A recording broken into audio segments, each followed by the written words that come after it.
আসসালামু আলাইকুম ভাই, কি অবস্থা? ভালো আছেন? ওয়ালাইকুম আসসালাম, আলহামদুলিল্লাহ ভালো একটা আছি। প্রশ্ন করতে পারি? করেন। আচ্ছা, এই যে আপনি প্রবাসে আসলেন, তো আপনার মূল লক্ষ্যটা কি? আমার মূল লক্ষ্যটা হলো এই প্রবাসে যতই কষ্ট হোক না কেন, আমার মা বাবাকে আমি এই দুনিয়াতে শান্তিতে রাইখে বিদায় করতে চাই। যেমন আমার মা বাবা আমার ছোটো থেকে অনেক আশা নিয়ে বড় করছে। ওদের মনে অনেক আশা, আমার ছেলে বড় হয়ে এই করবে, এটা করবে, এটা করবে। কিন্তু আমি লেখাপড়া করতে পারিনি, তা ঠিক আছে, কিন্তু আমি ফ্যামিলি একমাত্র ছেলে, আমার কোনো ভাই নেই।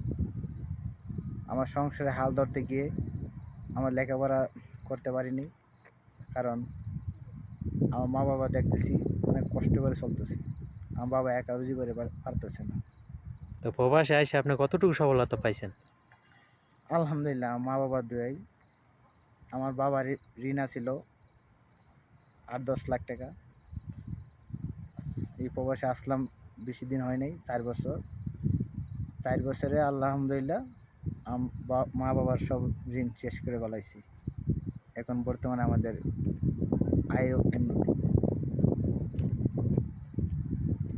এটি ভাই, আপনার সবাই দোয়া করবেন আমার জন্য, আমি যেন মা বাবার সুখে রাখতে পারি।